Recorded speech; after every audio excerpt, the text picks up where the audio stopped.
চলে এসেছি মহান রব্বুল আলামিনের দরবারে আমরা মোনাজাত করব। ইফতারের আগে দোয়া কবুল হয় সে আশা নিয়ে আমরা এখন দোয়া মোনাজাত শুরু করছি। আলহামদুলিল্লাহ রব্বিল আলামিন, আসসালাতু ওয়াসসালামু আলা সাইয়্যিদিল আম্বিয়া ওয়াল মুরসালিন ওয়া আলা আলিহি ওয়া আসহাবিহি আজমাইন। ربنا ظلمنا أنفسنا وإن لم تغفر لنا وترحمنا لنكونن من الخاسرين। ইয়া আল্লাহ, রমাদানের বরকতে আমাদের আপনজন প্রিয়জন যারা কবরবাসী তাদেরকেও ক্ষমা করে দিন। রব্বুল আলামিন আমাদের হায়াতের মধ্যে পরিপূর্ণ বরকত দান করুন।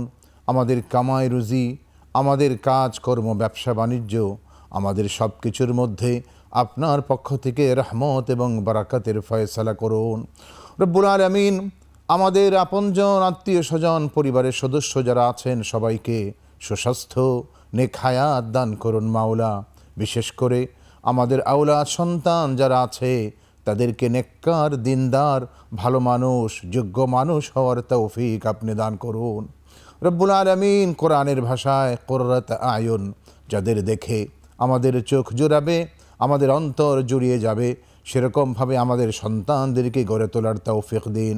ও সাল্লাল্লাহু তাআলা আলা নবিয়িল কারীম ওয়া আলিহি ওয়া সাহবিহি আজমাইন। আমিন বিহাক্কি লা ইলাহা ইল্লাল্লাহু মুহাম্মাদুর রাসূলুল্লাহ।